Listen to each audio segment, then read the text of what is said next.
महाराष्ट्री, जब जीवन में चारों तरफ अंधकार छा जाए, कोई साथ ना दे, यहाँ तक कि अपने भी साथ ना दें, कठिनाई ही कठिनाई सामने आ रही हो, उस वक्त साधु को क्या करना चाहिए? इसे बड़ी प्रभु की कृपा उसके ऊपर हो रही है। जिसको ऐसा हो रहा है, बड़ी किसका प्रश्न है। हाँ, बस उस अंधकार को समझो। कहीं सांसारिक मित्र को, सांसारिक भोगों को, इनको प्रकाश मत समझ लेना। कहीं सांसारिक अनुकूलता को, इनको कृपा मत मान लेना।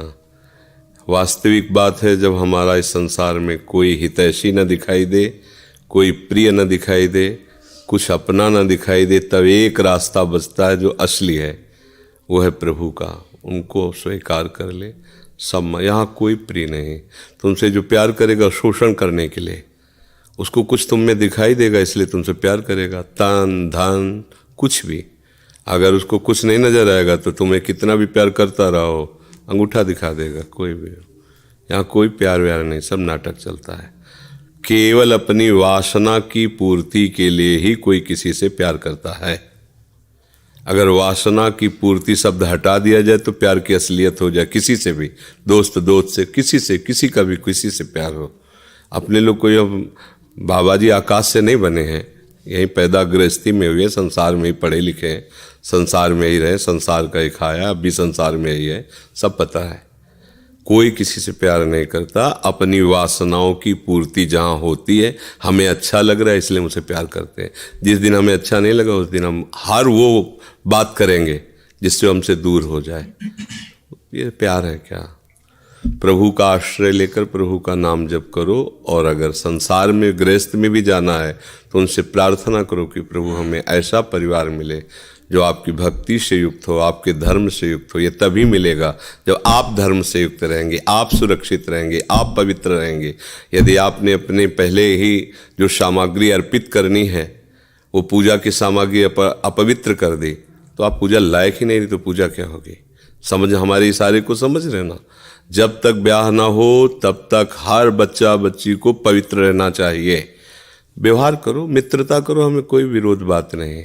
लेकिन वो हमें शराब पिलावे, हमें गांजा पिलावे, हमारे साथ व्यभिचार करे, कहे हम फ्रेंड हैं, चाहे वो इधर पक्ष का हो चाहे इधर पक्ष का हो, फ्रेंड नहीं है, वो शत्रु है, दुश्मन है, जो हमारे आचरणों को भ्रष्ट कर रहा है, जो हमारे स्वभाव को बिगाड़ रहा है, जो हमारी पवित्रता को नष्ट कर रहा है, जो हमारे गुरुजनों पर अनुशासनहीनता ला रहा है।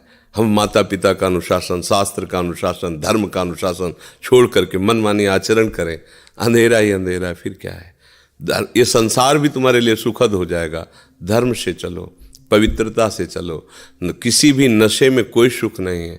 जो भगवान के नाम में नशा है, वो किस में सुख हो सकता है? आप जब के तो देखो, बड़े से बड़े भयानक कष्ट में भी आप आनंदित रहेंगे। दोनों किडनी फेल है, अगले दिन डायलिसिस होता है।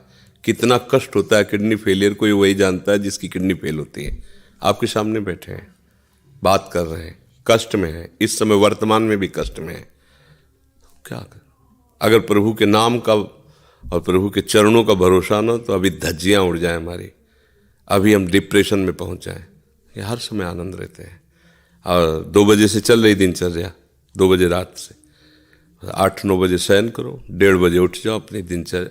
ये बीमार की दिनचर्या होती है क्या? पर वो भगवद आश्रय।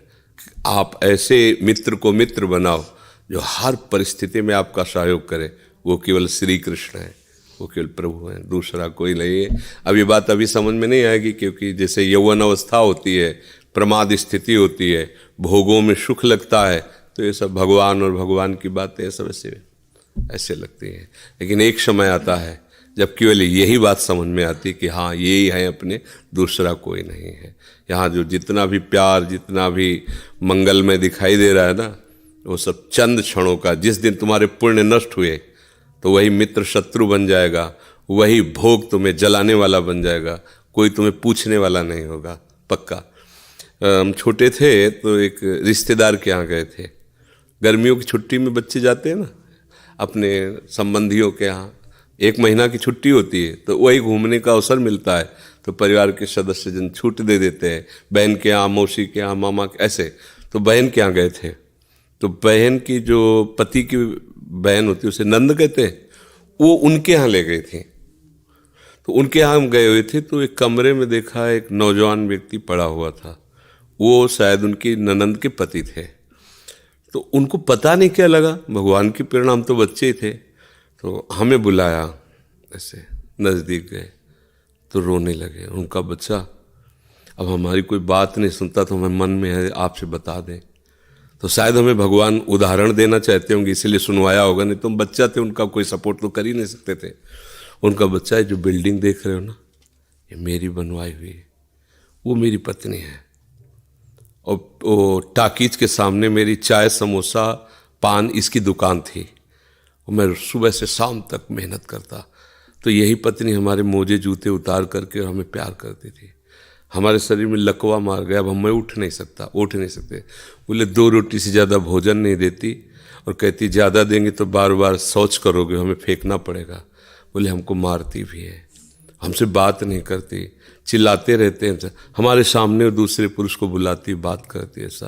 बोले किससे कहूँ, अगर कहूँ तो ये मारेगी आकर के, कहना नहीं। तो हम बच्चे थे, पर वो बात हमारे दिमाग में, हम बार बार सोचा इस विषय कि मेरे से क्यों कहा।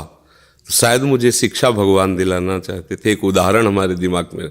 देखो ये वो बता रहा है कि जब मैं कमा के आता था तो मेरे जूते मुझे उतारती थी, मुझे प्रेम करती थी।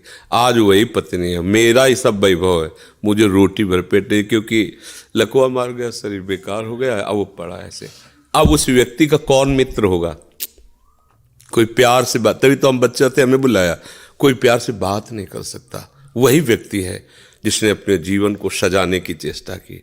लेकिन एक मित्र है जिसको नहीं जानता था, इसीलिए अगर उस मित्र को जानता होता तो उसको रोना नहीं बनता, वो केवल उसी से बात करता और जीवन बदल जाता। वो कर तुम अकर तुम अन्यथा कर तुम, सच्ची मानो। हमें डॉक्टर ने कहा था, आज के कम से कम 17 वर्ष पहले, दिल्ली के थे, सब जांच की, उनका बाबा तुम संत हो इसलिए तुमसे कोई छुपाव नहीं है, तुम्हारा कोई घर का नहीं कि जिससे मैं बता सकूं, तुम ही से डायरेक्ट कह रहा हूं। 2-2.5 वर्ष, आखिरी 5 वर्ष, ये किडनी खत्म और आप मर जाओगे। तो इसलिए बता रहे हैं कि आप भजन कर लो बस 2-2.5 वर्ष। और तो हमने भी ठान लिया था कि हाँ ठीक है, ऐसा है। आज 17 वर्ष तो हो ही गए, लगभग 17 वर्ष, बड़ा लंबा सफर है। अभी आपके सामने बैठे हैं, फेल भी है और पास भी है, नहीं पास है। देखो जो दिनचर्या हमें चाहिए वो हमारे शरीर कर रहा है, तो हम पास है। और फेल इसलिए कि संसार की दृष्टि से वो किडनी फेल है। अगर भगवान का भरोसा ना होता तो सोचो आज हम कितने परेशान होते, शरीर को लेकर, पैसे को लेकर, कितना खर्चा, कैसी दवाइयाँ, कहाँ से डॉक्टर कहाँ लाते, क्या कुछ नहीं करना होता। वो अपने आप डॉक्टर रो करके कहते कि मेरी सेवा मत छीनना। बैठे हैं हजारों कोस दूर और रोज संपर्क, महाराज जी की क्या इस समय स्थिति है, अच्छा ये दवा दे देना, अच्छा आप ऐसा कर दे। तो हम देखते किसका दुलार है, जिनको हजारों रुपया दे के समय लिया जाता है, वो फिर बात करते हैं, वो भी अपने ढंग से। आश्चर्य की बात, वो डॉक्टर, उसे दुनिया से क्या मतलब, रुपये से मतलब है। लेकिन श्री जी, ये है प्रभु का प्रताप। हर व्यवस्था कैसी तुम्हें बताया, जब हम उनकी तरफ देखते हैं तो हजारों हाथों से दुलार करते नजर आ रहे हैं, हजारों हाथों से प्यार करते नजर आ रहे हैं। ये कैसे चलता है? अब हमें कुछ किसी से मांगना नहीं, किसी से कुछ कहला नहीं, अपने आप सब व्यवस्था होती। ये हमारी नहीं, भगवद आश्रय होने की बात है। अगर भगवद आश्रित नहीं हो तो वह अमाल पत्नी होती, बच्चे होते, किसी के काम की तरह नहीं गए थे, तो क्या कहते, तेरे दिन इसे 4-5 हज़ार रुपये डायलिसिस के लिए चाहिए, दवाइयाँ चाहिए, भगवान उठा लो, ऐसे कह, पूछ लो भगवान इनको, वो कहती इनको पूछ लो। संसार का खेल है ऐसा। तो ये हम कोई तुम्हें कहानी नहीं बता रहे, सच्ची बात कह रहे। अभी अंधकार है और भगवान का आश्रय ले लो, आनंदित रहोगे। आज आपको नहीं समझ में आएगा, किसान खेती बोता है तो तुरंत फसल नहीं काटने को मिलती, थोड़ा समय लगता है। ऐसे आप अपने जीवन को भगवान में समर्पित कर दो, नाम जप करो, रहो उसी संसार में, वैसे ही रहो। हम ये नहीं कहते बाबा जी बनो, गंदे आचरण मत करो, गंदा नशा मत करो, गंदा व्यवहार मत करो, भगवान इसी से प्रसन्न हो जाएंगे। आप ज़्यादा जप तप भले मत करो, पर गंदे आचरण मत करो, और भगवान का सहारा वो सब कुछ संभाल लेते हैं, बहुत समर्थ हैं।